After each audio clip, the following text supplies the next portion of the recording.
versículo del cual vamos a arrancar.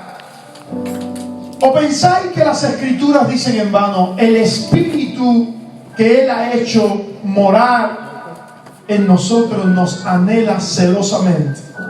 Yo no sé si usted le conmociona este verso, pero la primera vez que yo descubrí este verso, yo estaba en un ayuno prolongado y Dios me ministró y me sentí impactado de saber que el Espíritu de Dios me anhela celosamente. Ahora, cuando escuchamos la palabra celosamente tiende a confundirnos, porque el celo que conocemos, o al menos que describe el diccionario para nosotros, es una envidia por aquello que otros tienen y que nosotros no podemos tener. Pero cuando usted va al original hebreo y griego, que le abre un poquito las Escrituras, dice que Dios es celoso no por algo que otros tienen que Él no puede tener, sino que es celoso por lo que le corresponde a Él. Por eso el Espíritu que Él puso en nosotros nos anhela celosamente, porque nosotros le pertenecemos a Dios, que nos ha comprado a precio de sangre, a precio del sacrificio de su Hijo amado. Uno de los nombres de Dios que me llama muchísimo la atención, que se predica muy poco y se conoce poco, es Jehová Cana, que quiere decir precisamente Jehová el celoso. Él nos cela. Ahora, cuando somos celados, somos atraídos hacia la persona que nos cela, somos cuidados por la persona que nos cela, pero hay también una demanda de esa persona que nos cela. Bendito sea el nombre del Señor.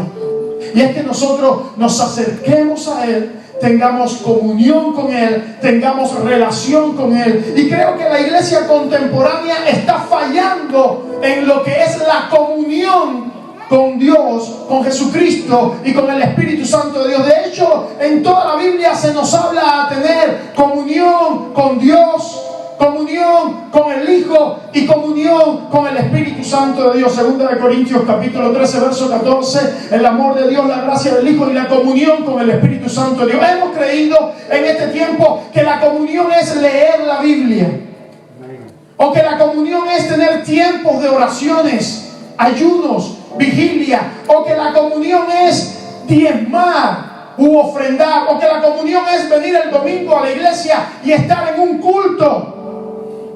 Eso no es comunión. La comunión es más que eso. Escuchen bien, no quiero confundirle. Esos son los medios por lo cual tenemos la comunión. Pero usted puede leer la Biblia y la Biblia no producir nada en ustedes.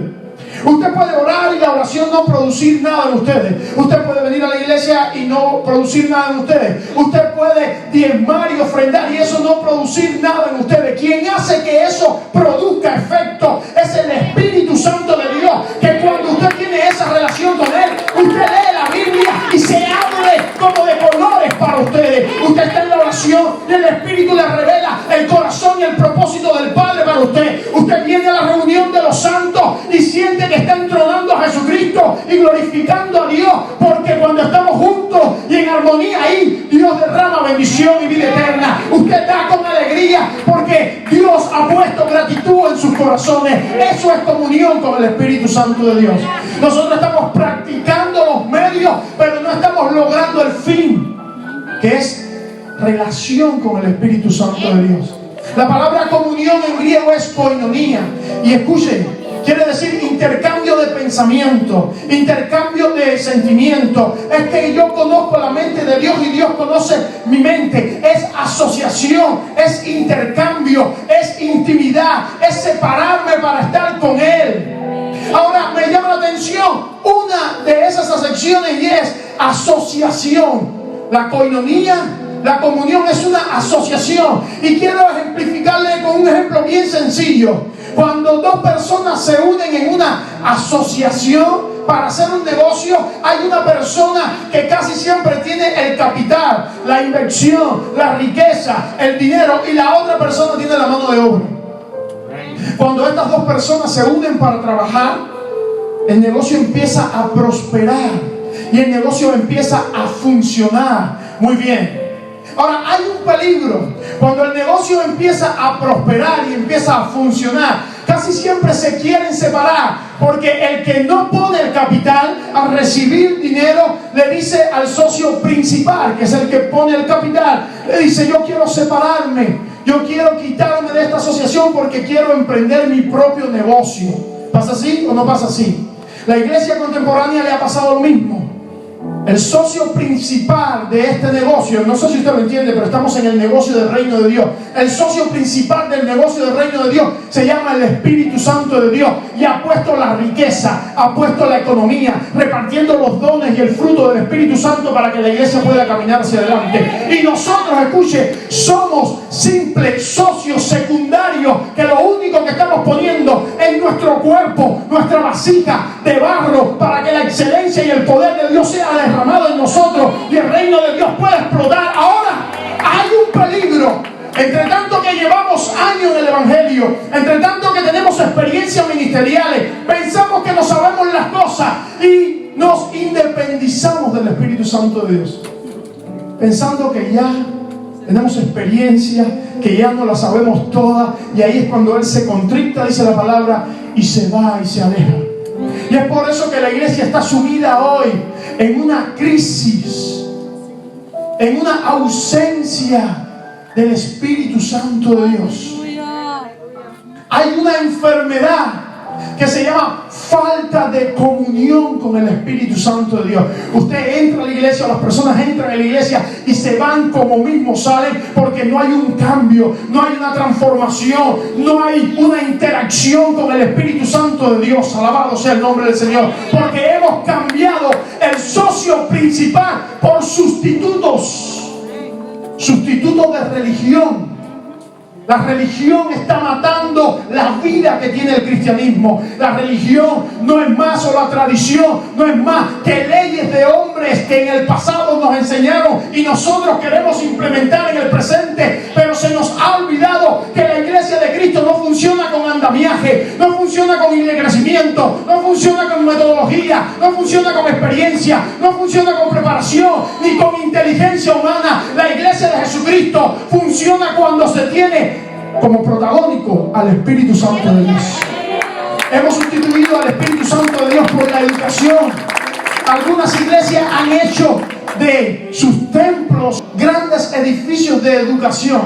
Estudian y estudian, y hay cursos de todos tipos, y desde que las personas entran le dan cursos de discipulado y cursos de aquello y cursos de aquello y cursos de aquello, y se olvidan de la persona del Espíritu Santo de Dios y convierten a los cristianos en una cabeza grande y un corazón pequeño para Dios.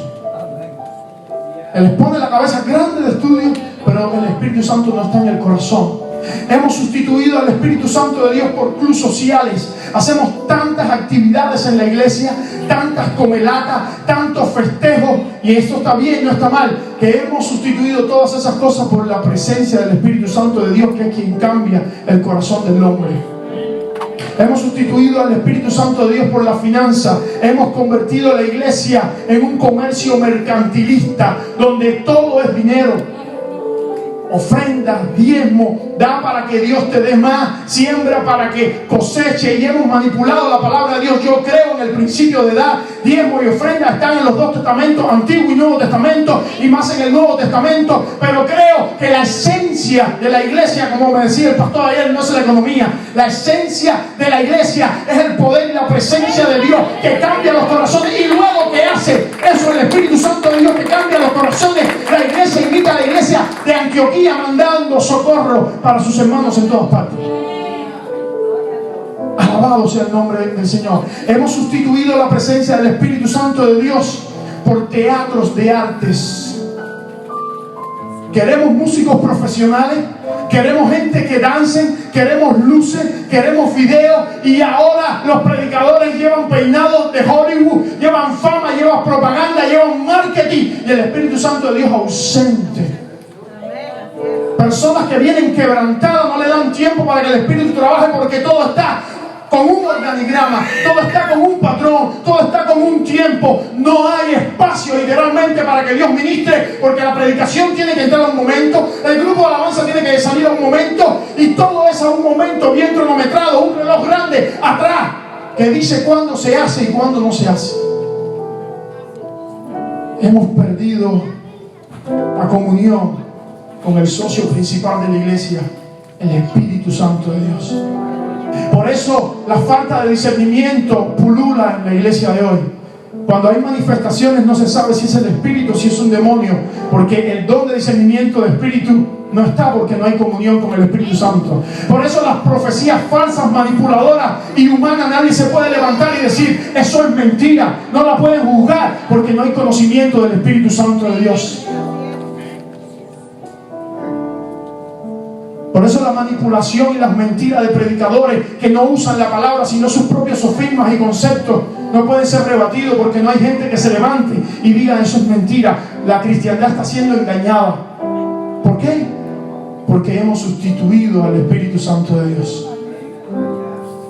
Necesitamos, amados hermanos, volvernos a las páginas de la Biblia, estudiar la historia de la iglesia primitiva en el libro de los Hechos y percatarnos que todo el éxito que ellos tuvieron era porque entendían que el socio principal de la iglesia se llamaba el Espíritu Santo de Dios. El Espíritu Santo de Dios nos ayuda a interceder, porque nosotros no sabemos cómo hacerlo, mas Él intercede por nosotros con gemidos indecibles. El Espíritu Santo nos dice a nosotros que somos hijos de Dios, testifica en nuestros corazones. El Espíritu Santo de Dios mete el propósito de Dios en nuestra cabeza. El Espíritu Santo de Dios nos hace sello de Cristo. Si no tenés el Espíritu de Cristo, no eres de Él.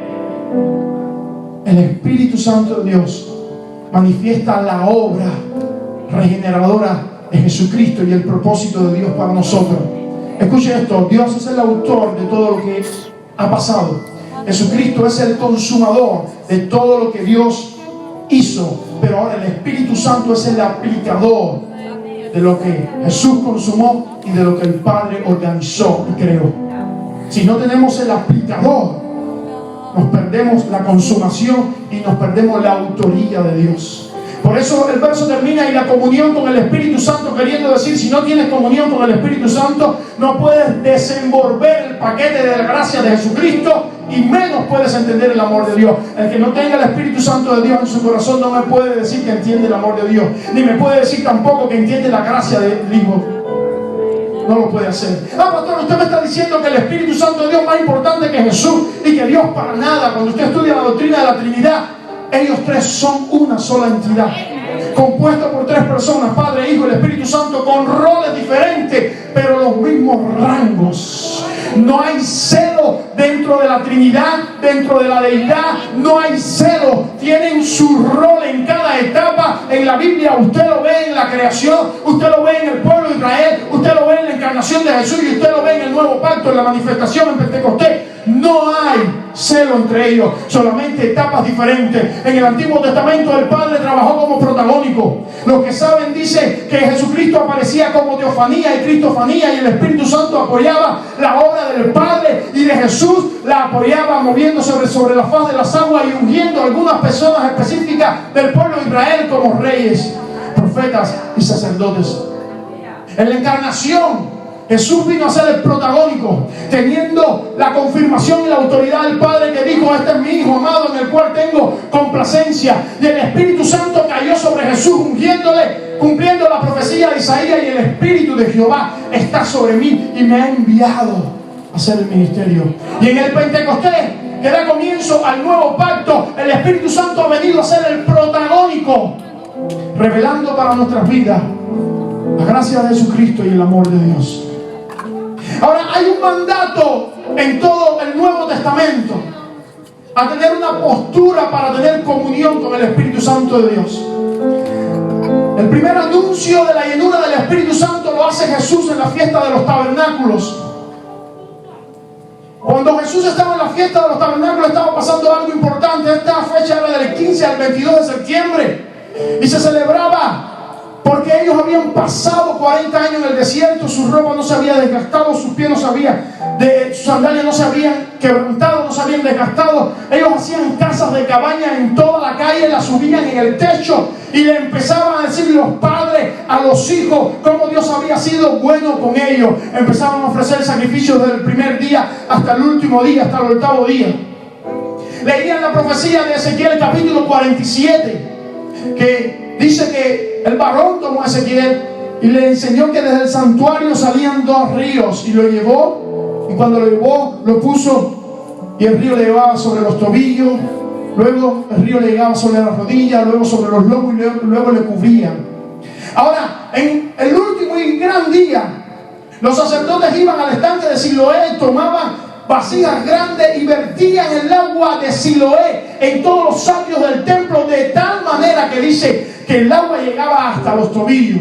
Ahora se reunían, a pesar de que Jerusalén no tenía en ese entonces tanta población, se estima como 500,000 o 600,000 personas. Dice que se reunían 2 millones de personas porque venían a esa fiesta, que era una de las 3 fiestas más importantes de todo el pueblo de Israel. En medio de todo el ritual, en medio de la profecía que era leída de Ezequiel, en medio de la profecía recordada también de Joel y de Zacarías, porque todos hablaban de un río que vendría a cambiar la institución del antiguo pacto, un río que vendría a meterse en el corazón. Todos estaban enseñándole a sus hijos. Era el momento oportuno para pasar la tradición, para pasar lo que ellos habían vivido, para pasar la experiencia. Se levanta una voz que interrumpió toda tradición, que interrumpió toda lectura, que interrumpió todo sacrificio, y fue la voz de Jesús que dijo: el que tenga sed, venga a mí y beba, y de su interior correrán ríos de agua viva. ¿Sabe lo que está diciendo Jesús? Basta de hablar del río de Ezequiel, basta de hablar del río de Zacarías y de Joel, basta de ir a buscar agua al estanque de Siloé, basta de los padres decirle a sus hijos lo que vivieron, trayéndoles sus experiencias. A partir de este día, el que crea en mí, de su interior, lo que más me gusta es que dice: de su interior correrán ríos de agua viva. Y como para que no hubiese una falsa interpretación, yo creo que Juan dijo, como para que no se vayan a equivocar de quién es el río, escribe Juan en el verso 37 y 38: y esto habló Jesús del Espíritu Santo que habrían de recibir los que creyesen en Él. Por lo tanto, para tú tener comunión con Dios, lo que necesitas es tener sed.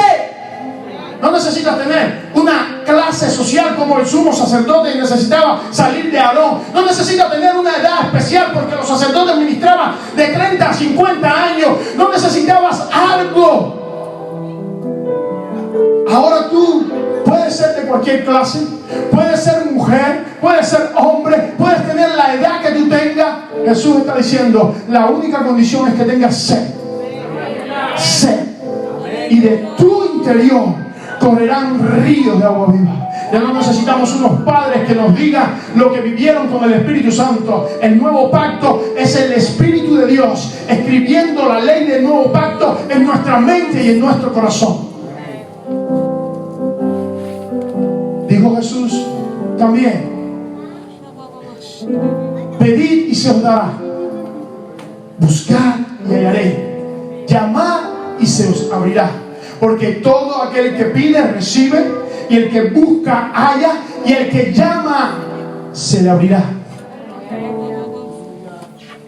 Porque si vuestros hijos le piden pan, ustedes no le dan una piedra.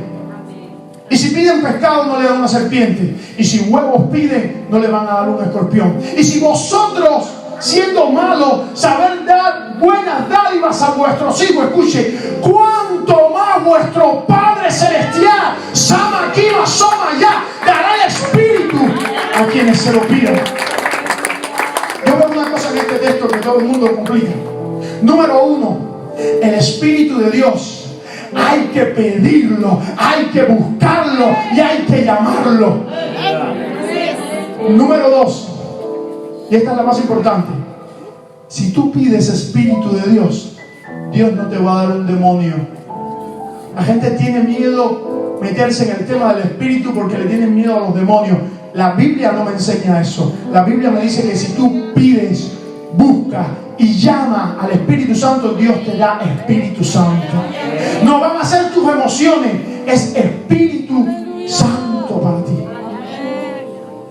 Cuando yo reviso las páginas de la Biblia, no hay nada más que un mover de Jesús a sus discípulos encaminándolo a una vida espiritual. Porque decía ayer, el cristianismo, amado hermano, es una vida espiritual. No es ni un club social, no es ni una tradición que practicamos, ni unas leyes que pasamos de nuestros hijos a nuestros hijos. No es un negocio mercantilista, ni es un teatro para hacer arte. El cristianismo es vida espiritual infundida de Dios a los creyentes mediante el Espíritu Santo de Dios.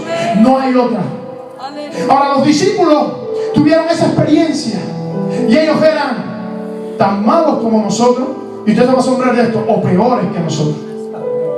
Eran mentirosos, eran envidiosos, eran egoístas. Revisa el Evangelio. Siempre el tema era: ¿quién es el mayor en el reino de Dios? ¿Quién es el que tiene una mayor posición? Manipulaban a sus madres, Juan, Jacobo, para que el Señor los sentara en un lugar especial en el reino de los cielos. Ahora, cuando Jesús muere, se instituye el nuevo pacto y los discípulos empiezan a vivir una dimensión de menor a mayor en el Espíritu Santo de Dios. Yo la quiero revisar con ustedes. Jesús muere, las mujeres fueron a verlo a la tumba, y cuando lo fueron a ver, las mujeres, Él le dijo: ve y dile a todos mis discípulos que he resucitado. En el mismo día, después que Jesús muere, la mujer da la noticia a sus discípulos, y luego, cuando ellos están reunidos en la noche del primer día, dice la palabra, dice que Jesús, ya no con cuerpo físico, atravesó las paredes del lugar donde estaban reunidos. Y mire lo que hizo.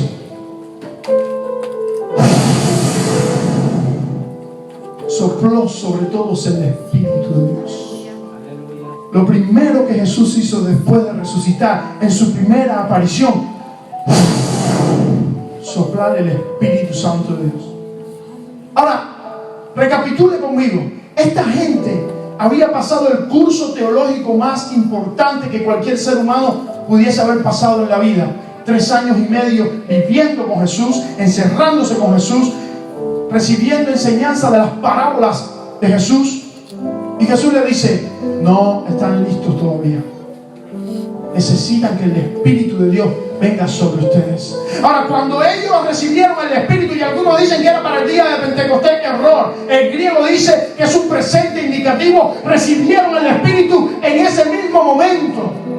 Cuando ellos recibieron el Espíritu, ahora, por primera vez, se convertían en morada, y ese es el primer punto, en morada del Espíritu Santo de Dios.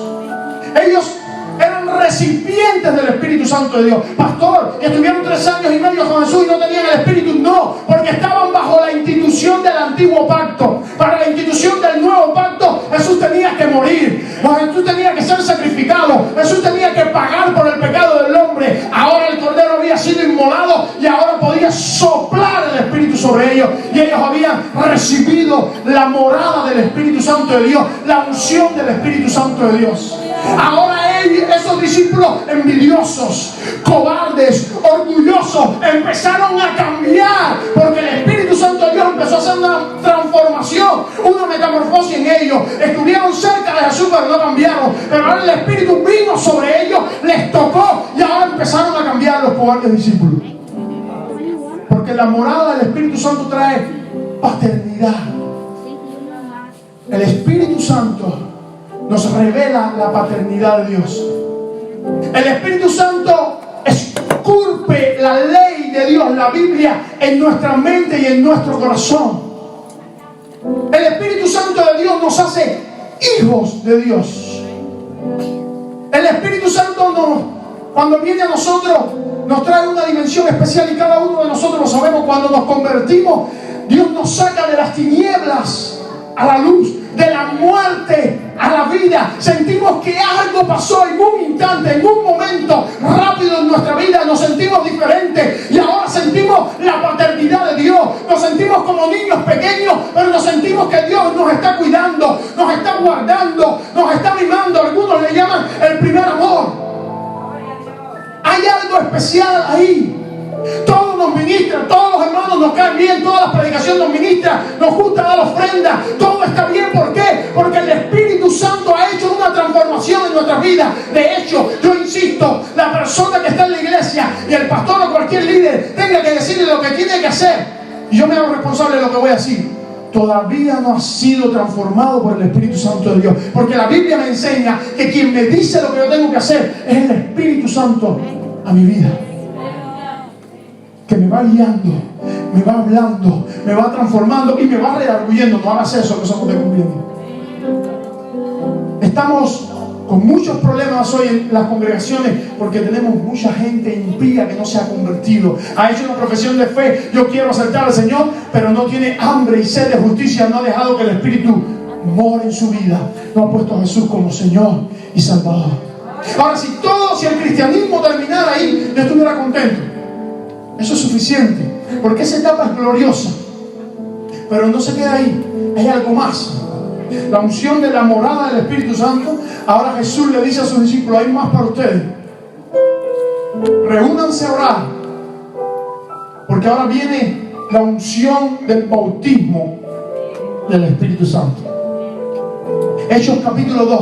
Y estaban todos juntos orando, cuando de repente del cielo descendió un aire fuerte, recio, y todos fueron bautizados con el Espíritu Santo, y como señal inicial empezaron a hablar en nuevas lenguas. Ahora mire, ellos empezaron a hablar en nuevas lenguas, y de pronto todos los que estaban en el lugar escucharon y fueron a ver, porque ellos estaban hablando en la lengua de cada uno de los que estaban allá, o al menos aquellos le entendían de esa manera. Todos fueron. Y ahí se levantó Pedro. ¡Wow! Eso es milagroso. Pedro hace unos días había negado a Jesús, y ahora se levanta con una unción sorprendente, porque Jesús había soplado el Espíritu sobre él y ahora le había bautizado. Y Pedro se levanta, gente del vulgo, gente que no sabía hablar, se levanta predicando de una unción tal que 3,000 personas se convierten en el primer sermón, y en el segundo sermón 5,000 personas se convierten. Ahora los cobardes discípulos, los avariciosos, los orgullosos, los que tenían miedo, ahora tienen una unción especial, porque en el bautismo del Espíritu Santo, el Espíritu nos capacita para servir. El Espíritu nos capacita con los dones. Nosotros confundimos talento con dones. Los talentos son los regalos que Dios nos da al nacer. Los dones es lo que el Espíritu Santo da en nuestra vida para edificación de la iglesia. No podemos edificar la iglesia con talento. La iglesia se edifica con dones. Puedes tocar el piano de lo mejor, puedes predicar de lo mejor, puedes hablar de lo mejor, puedes enseñar de lo mejor. Si el Espíritu Santo no te ha bautizado con poder, tus dones no van a edificar la iglesia. Tus talentos, no van a edificar la iglesia. Lo que edifica son los dones del Espíritu. Esta gente entró en una dimensión más profunda. Ahora la dimensión de servir, ya yo no disfruto tanto esa paternidad de Dios. Ahora hay un compromiso. Ahora Dios me permite vivir circunstancias que muchas veces son difíciles para mí, pero yo camino no por lo que Dios me da, sino por lo que Dios sé, porque yo estoy comprometido con Él. Yo entiendo que Él me ha llamado para extender su reino. Yo soy su siervo. Yo soy llamado por Él. Yo voy por donde Él me diga, porque yo confío que Él me va a respaldar. No ando por emociones, ando por fe. En la dimensión del bautismo, el Señor viene a bautizarnos no para que lloremos y nos caigamos para atrás. El Señor viene a bautizarnos en el Espíritu para que sirvamos, para que trabajemos, para que hagamos algo. Hay personas que han sido bautizadas en el Espíritu o que están llenas del Espíritu, y yo no digo nada, pero hay veces hasta los cuestiono. No sirven, no están trabajando en la iglesia. Ahora el fin del bautismo del Espíritu Santo es para que tú trabajes, para que tu trabajo tenga eficacia, para que el reino de Dios camine. No es para alimentar tus propias emociones, es para extender el reino de Dios. Los grandes problemas en la iglesia es que estamos poniendo gente dentro del liderazgo que no tiene el bautismo del Espíritu Santo, porque queremos llenar huecos. Y esas personas nos crean problemas. Los que están capacitados para servir solamente son los que están bautizados por el Espíritu Santo de Dios. Porque tienen un corazón humilde, un corazón sensible, un corazón que quiere crear unidad, no división, un corazón para trabajar, un corazón desinteresado, porque Dios le ha ministrado sus vidas y ellos quieren dar de lo que Dios le ha dado a ellos. Ahora no se queda ahí la cuestión. El Señor no lo dejó en la morada del Espíritu ni en el bautismo del Espíritu, sino que lo llevó a una dimensión aún mayor. Lo llevó a la plenitud del Espíritu. No se queda ahí. La plenitud del Espíritu es un paso mayor. Hechos capítulo 4. Juan y Pedro salen a orar al templo hermoso. Usted conoce la historia. Levantaron en el nombre de Jesús al paralítico. No tengo oro ni plata, de lo que tengo te doy. Las autoridades le empezaron a perseguir. Empezó la oposición, porque cuando tú estás lleno del Espíritu Santo hay oposición. El reino de las tinieblas empieza a preocuparse por ti. Mientras tanto tú no le interesa el reino de las tinieblas. Mientras tanto tú no le arrebatas arma al enemigo.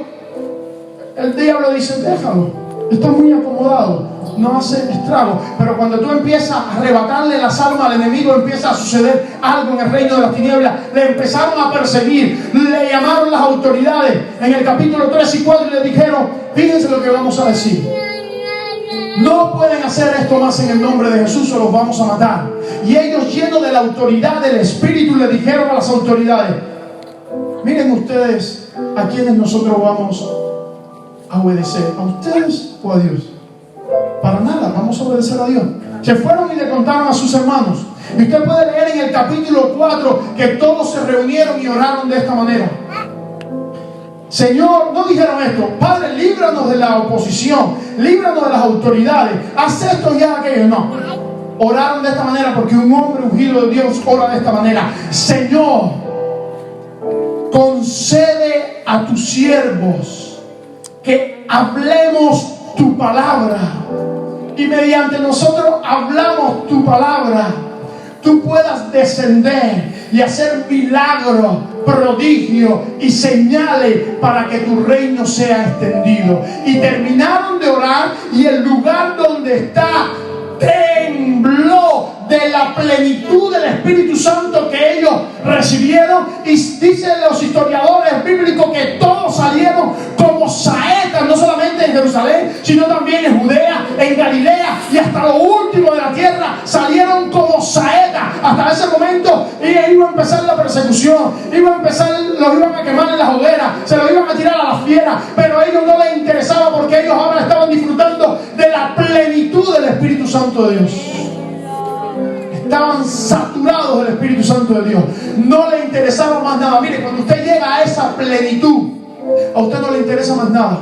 Usted literalmente quita los ojos de lo que está en la tierra y empieza a mirar las cosas de lo que está en el cielo. No mira para abajo, mira para arriba. No te interesa lo material, sino te interesa lo espiritual. No empiezas a sembrar para la carne, sino que empiezas a sembrar para el espíritu. Y todo en tu vida lo empiezas a encaminar a lo espiritual. Tu trabajo, tu escuela, tu relación familiar, tu costumbre, tu vivienda, tus inversiones, tu dinero, porque tú estás pensando en Maranata. Cristo viene y Maranata es un llamado a la santidad, Maranata es un llamado a la consagración y Maranata es un llamado a la evangelización, porque Cristo está a las puertas. Tú has sido lleno del Espíritu Santo y tú ahora lo que único te complace y te deleita es hacer la voluntad de Dios.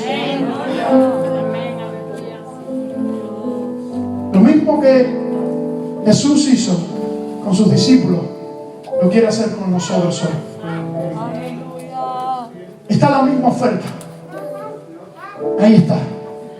El que tenga sed, venga a mí y beba. Yo no sé si usted tiene sed, pero la sed que yo tengo desde que empecé a creer en Dios no se me quita. Me aumenta. Me aumenta. Es una sed que trae dolor en la noche, que a veces no puedo dormir. Es una sed que desespera. Es una sed que manejando me turba. Es una sed que quiero más y quiero más y quiero meterme más. Y cómo puedo consagrarme más. Y cómo puedo lograr más. Y cómo puedo ser más sensible a tu voz. Y cómo puedo. Esa sed no se acaba, esa sed, mientras más tomas, más quieres tomar, más quieres tomar, más quieres tomar. Pero escuche esto, lo importante es que de tu interior salen ríos de agua viva, no que viene el río de agua viva para tu interior. ¿Sabes qué quiere decir esto? Que la sed que tú tienes va a brotar la unción de Dios para todos aquellos que estén al lado tuyo, porque cuando se bote el río del Espíritu, otros que están a tu lado van a ser salpicados por la presencia de Dios. No es para que tú te lo tragues, es para que salga de tu interior. Alabado sea el nombre del Señor. La misma oferta está: pedid, se os dará, buscad y hallaré, llamad y se os abrirá. Ahí está la oferta. Recordemos, amados, en la morada del Espíritu recibimos la unción de Dios para la presencia de Dios. En el bautismo del Espíritu recibimos la unción de Dios para el servicio de Dios. Y en la plenitud del Espíritu recibimos la gloria de Dios para ser amigos de Dios. En la morada del Espíritu somos hijos. En el bautismo del Espíritu somos siervos. Y en la plenitud del Espíritu somos amigos de Dios. En la morada del Espíritu tenemos una batalla en nuestra mente. En el bautismo del Espíritu tenemos una batalla en nuestras emociones. Y en la plenitud del Espíritu tenemos una batalla en la voluntad. En la morada del Espíritu somos regenerados. En el bautismo del Espíritu somos renovados. Y en la plenitud del Espíritu tenemos reproducción. Nos reproducimos en otra gente. En la morada del Espíritu pasa de pronto en un instante. En el bautismo del Espíritu pasa de pronto en un instante. Pero en la plenitud del Espíritu es algo progresivo. Nos vamos transformando de gloria en gloria hasta que lleguemos a la patria celestial, a la imagen de nuestro Señor Jesús. Mire las páginas del libro de los Hechos. Tómese tiempo para leerla. El Espíritu Santo, el protagónico de todas las etapas de la iglesia. La iglesia primitiva, que era la del libro de los Hechos. La iglesia perseguida. La iglesia imperial. La iglesia medieval, la iglesia contemporánea, la iglesia que nos deja un legado es la iglesia primitiva, la iglesia apostólica. Hechos capítulo 1, el Espíritu Santo. No se vayan hasta que venga el Espíritu sobre ustedes y reciban poder para extender el Evangelio en Jerusalén, Judea, en Samaria, hasta lo último de la tierra. Capítulo 2, la promesa del Padre se cumple. Capítulo 3, salen como volcanes predicando y miles se convierten. Capítulo 4, bendito sea el nombre del Señor, oran y ya les dije, el lugar donde estaban tembló. Capítulo 5, se atreven algunos a mentir del Espíritu Santo de Dios y con toda autoridad Pedro les maldice y mueren. Capítulo 6, se necesitan diáconos porque hay demasiada gente convirtiéndose. La estructura de la iglesia para los discípulos no funciona. Ellos querían dedicarse solamente a la lectura y a la oración, y ahora necesitan elegir servidores. Y se reúnen y dicen: ok, vamos a elegir servidores, pero lo primero que tienen que tener los servidores es que sean llenos del Espíritu Santo de Dios.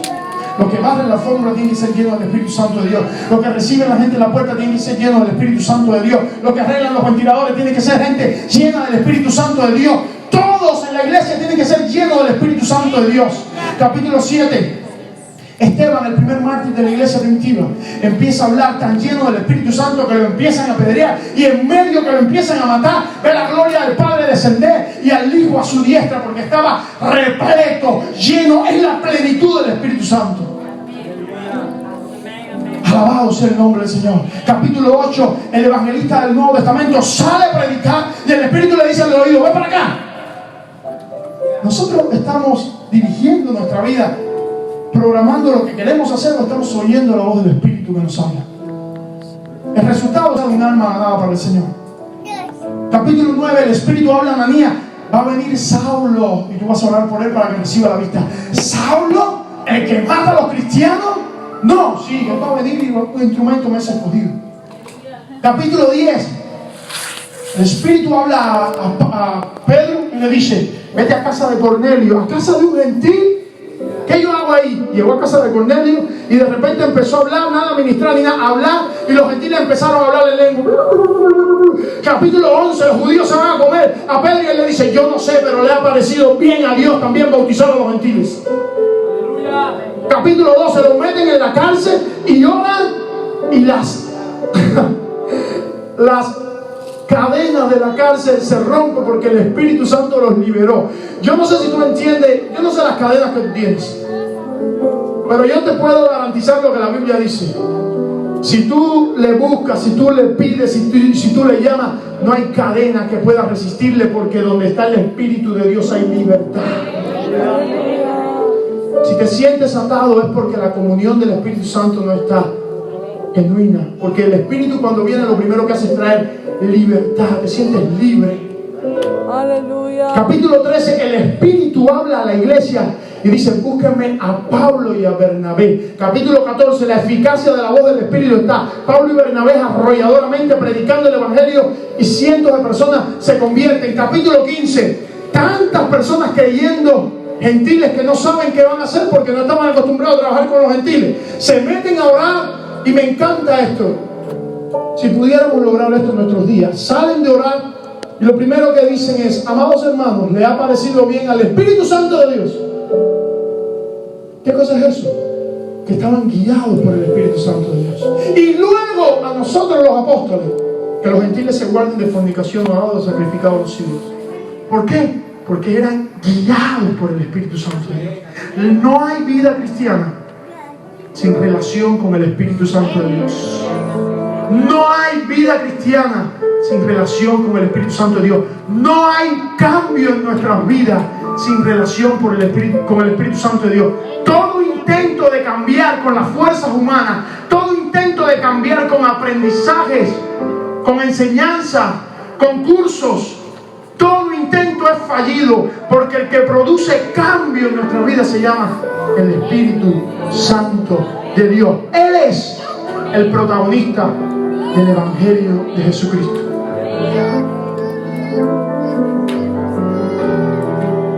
Y no os entristezcáis, dijo Jesús, porque yo me voy, porque os conviene que yo me vaya. Y cuando yo me vaya, vendrá el Consolador y estará con vosotros y en vosotros, y Él os recordará todo lo que yo he dicho y me glorificará. Aleluya.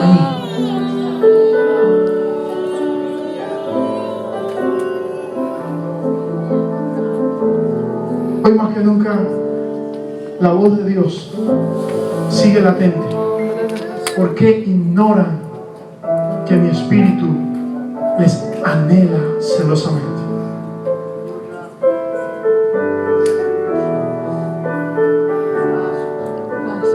Muchas veces en mi vida he escuchado la voz del Espíritu y he seguido adelante con el curso de mi vida. Y ha llegado un momento donde me tengo que parar y cancelar todas mis actividades, incluso las ministeriales, y ir con Él y reunirme con Él. Porque, escucha esto, y lo voy a hablar a la gente espiritual: no importa lo que tú vayas a hacer, si no está Él, no sirve.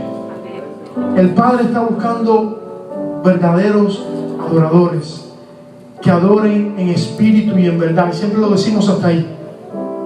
Pero el verso posterior, el 24, dice: porque el Padre es espíritu. Quiere decir, no hay otro diseño de acercarse a Dios que no sea con su espíritu. Lo primero que hizo Dios en un cuerpo tirado, en un cuerpo formado por el barro, en un cuerpo inútil, en un cuerpo sin vida, en un cuerpo vacío, fue soplar el espíritu. Aleluya. El hombre estaba hoy vacío, sin vida, producto del pecado. Pero Jesús vino y lo primero que hizo después que murió fue soplar el espíritu nuevamente. Aleluya. Si Él nos anhela celosamente, creo que nosotros debemos anhelarle a Él también. Aleluya. Porque cuando hay alguien que te ama con toda la fuerza, con toda la intención, con toda la delicadeza, Lo mejor que podemos hacer es corresponder a ese llamado de amor y anhelarle nosotros a Él también.